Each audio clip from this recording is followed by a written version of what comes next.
Assalamualaikum warahmatullahi wabarakatuh. Apa kabar? Semoga Allah selalu melimpahkan keselamatan, kesejahteraan, dan kesehatan bagi kita semua. Amin. Jumpa lagi dengan saya Yusuf Alma dalam kuliah Matematika Bisnis 2.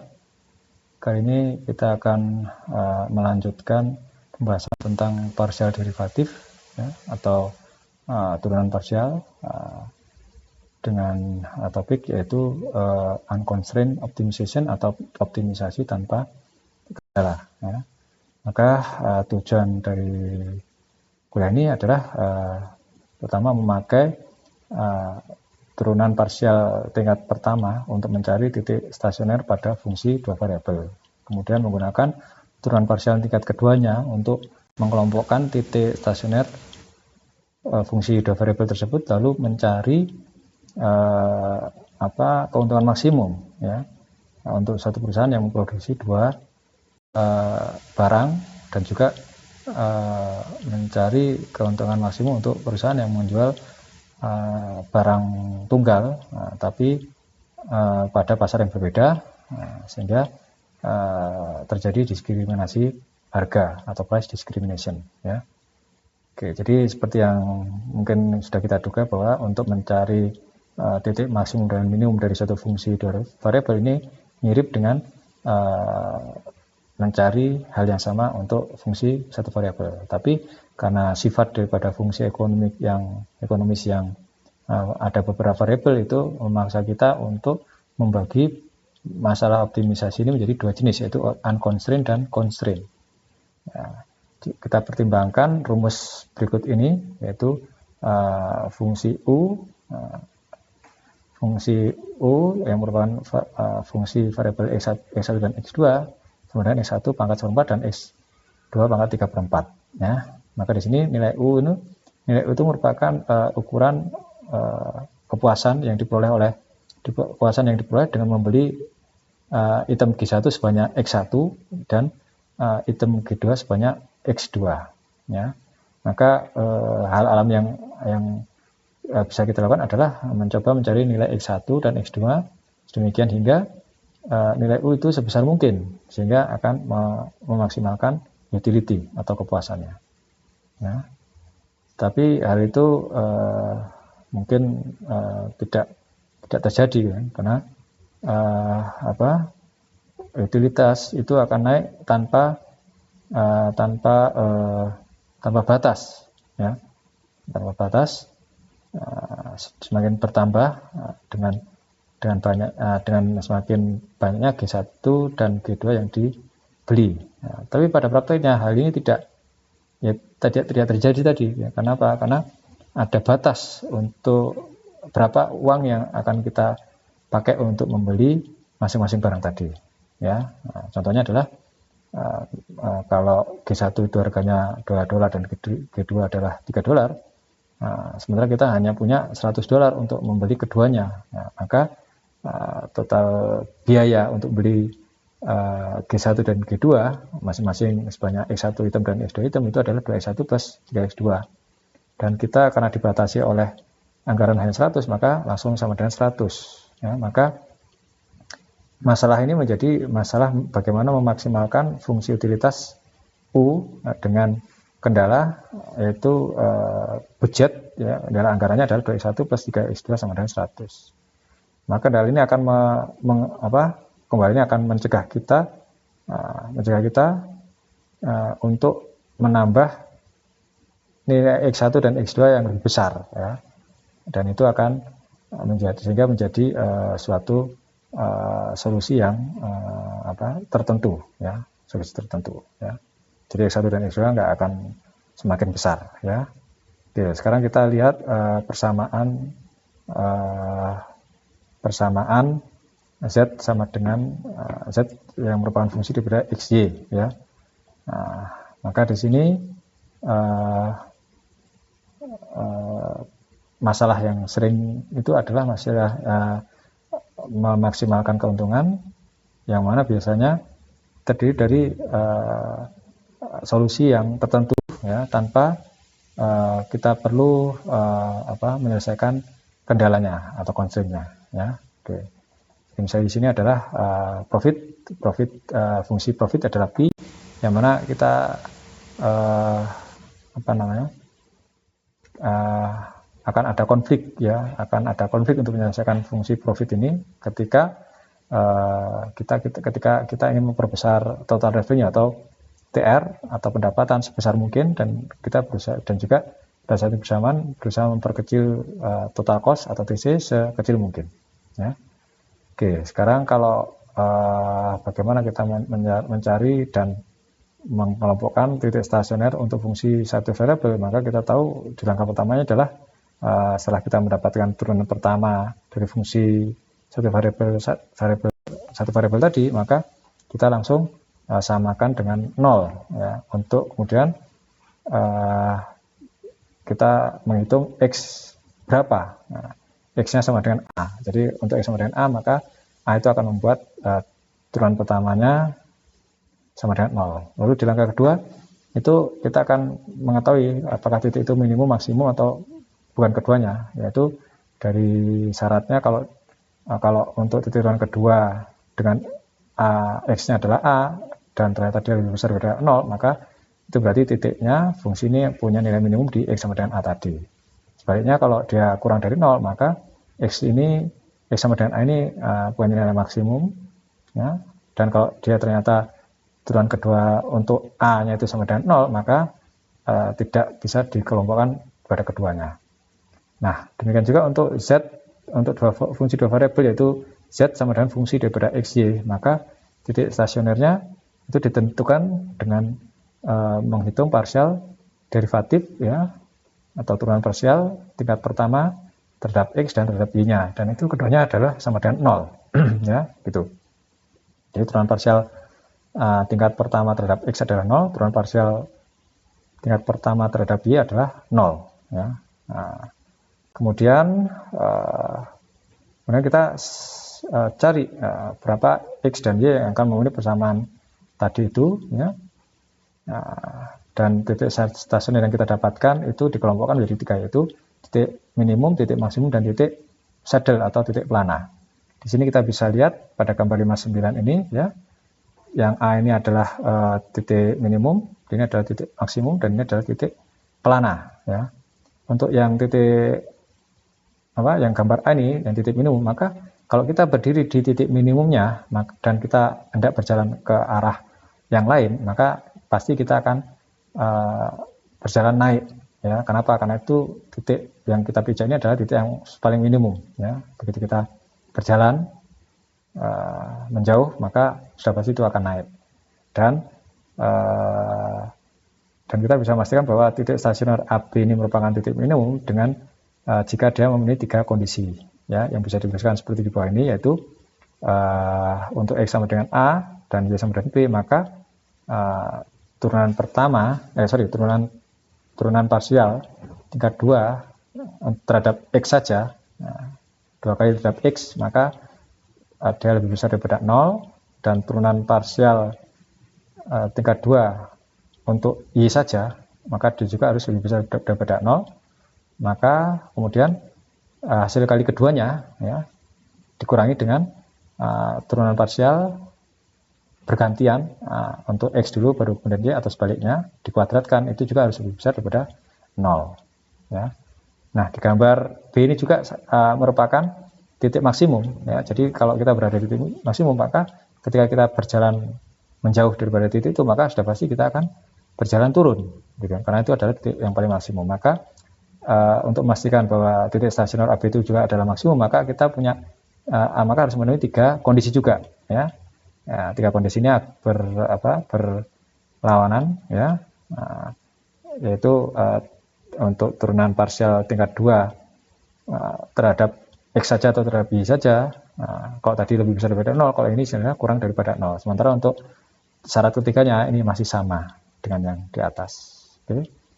Dan gambar yang terakhir tadi adalah merupakan titik saddle atau titik pelana ya, sebagaimana pelana kuda gitu, seperti apa kalau kita duduk di tengah-tengah, maka kalau kita bergeser ke kepalanya, ke arah kepala atau ke arah ekornya, maka kita berarti akan naik kita akan naik karena kita berada di titik minimumnya.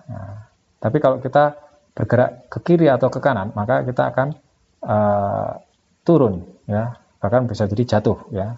Maka secara matematis titik pelana ini atau titik saddle point ini hanya memenuhi satu syarat saja, dan itu syaratnya adalah syarat yang ketiga, tapi dengan nilai yang harus kurang dari 0, ya. Kalau dua syarat yang ketiga tadi semuanya harus lebih besar daripada 0, tapi untuk untuk titik pelana ini maka syarat ketiganya harus kurang daripada 0, ya. Sehingga di sini kita bisa rangkum langkah-langkahnya seperti ini, ya. Hampir mirip, ya. Kemudian sebelum kita masuk ke contoh dalam masalah ekonomi, kita coba fungsi biasa dulu. Di sini adalah fxy sama dengan x pangkat 3 min 3x plus xy kuadrat. Maka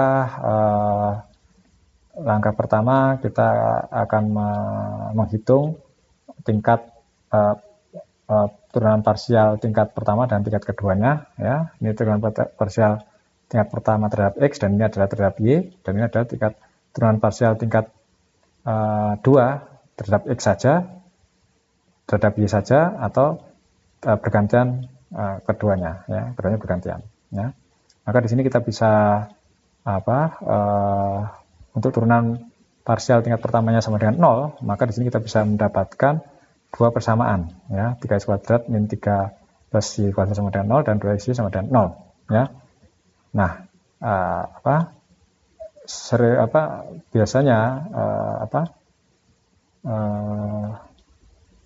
biasanya kita menyelesaikan itu mendapatkan persamaan linear, tapi kali ini kita mendapatkan persamaan non linear. Nah, sayangnya tidak ada metode standar untuk menyelesaikan sistem semacam ini, maka itu semua bergantung kepada kebiasaan kita, ya, kebiasaan kita atau kemampuan kita, ya.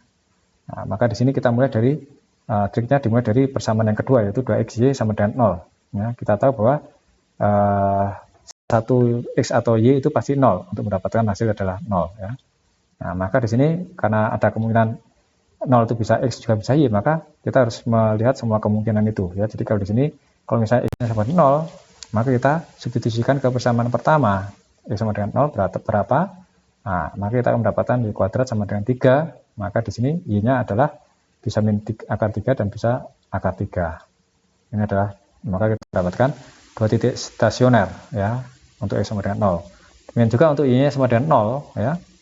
Untuk y sama dengan 0, maka kita akan mendapatkan x kuadrat sama dengan 1, sehingga di sini kita akan mendapatkan dua juga titik stasioner, yaitu min 1 untuk x-nya yaitu min 1 dan 1 untuk y sama dengan 0. Sehingga di sini kita akan mendapatkan 4 titik stasioner, ya. Keseluruhannya adalah 4 titik stasioner, ya. Kemudian di langkah keduanya, maka kita bisa lihat di sini turunan parsial keduanya, ya, untuk x saja, untuk y saja dan bergantian, ya. Kemudian kita cek di sini, ya, untuk titik 0, min akar 3 kita masukkan, ya.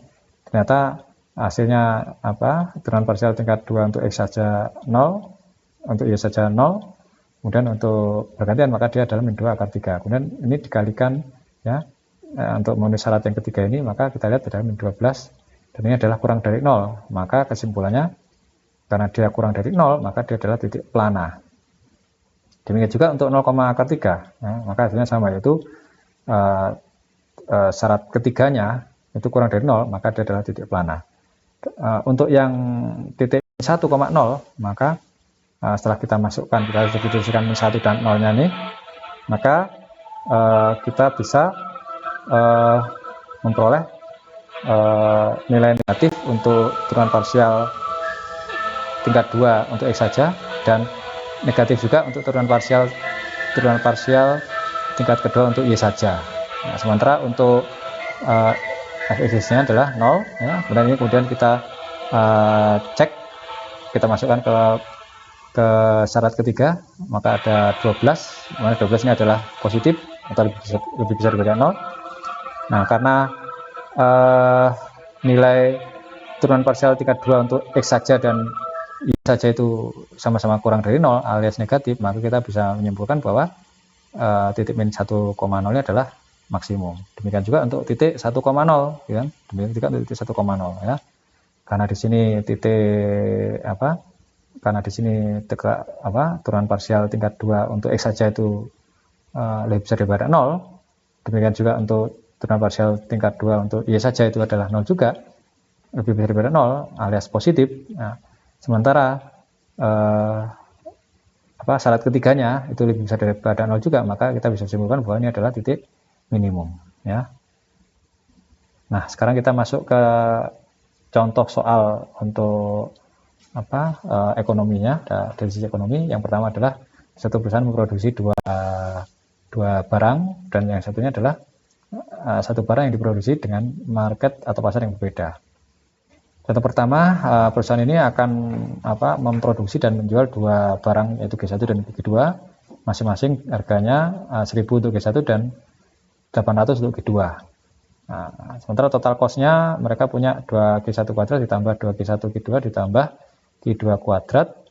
Maka di sini kita akan mendapatkan Q dan Q sendiri adalah output ya, output atau berapa banyak yang akan kita produksi ya, seperti itu. Maka carilah atau hitunglah keuntungan maksimum dan nilai Q1 dan Q2 saat keuntungan maksimum ini tercapai ya. Oke, sekarang karena pendapatan itu adalah harga barang dikalikan dengan jumlah barangnya, maka di sini kita bisa langsung untuk Q1 adalah jumlah barang G1 dikalikan dengan harganya, maka kita mendapatkan pendapatan barang pertama dan pendapatan barang kedua, sehingga total revenue adalah penjualan keduanya kita mendapatkan 1000 G1 ditambah 800 G2. Dengan total cost seperti ini, maka profitnya atau fungsi profitnya itu adalah total revenue dikurangi total cost, dan itu kita dapatkan adalah seperti ini, 1000 G1 ditambah 800 G2 dikurangi 2G1 kuadrat dikurangi 2G1 G2 dikurangi G2 kuadrat ya. Maka di sini kita bisa, karena di sini kita sudah mendapatkan variabel fungsi dengan dua variabel, maka kita bisa melakukan turunan parsial tingkat 1 dan tingkat 2-nya, yang mana ini adalah hasilnya tingkat 1 ya, terhadap Q1 ini terhadap Q2, dan ini adalah turunan parsial tingkat keduanya ya, baik terhadap Q1 saja, terhadap Q2 saja, maupun secara bergantian ya. Maka di sini untuk turunan parsial tingkat pertamanya sama dengan 0 di titik stasioner, maka kita bisa mendapatkan persamaan seperti berikut ya. Mungkin disusun ulang menjadi 4Q1 ditambah 2Q2 sama dengan 1000 dan 2Q1 ditambah 2Q2 sama dengan 800. Karena koefisien Q2-nya sama, maka kita bisa saling mengurangkan dua persamaan ini sehingga dia menjadi 2Q1 sama dengan 200.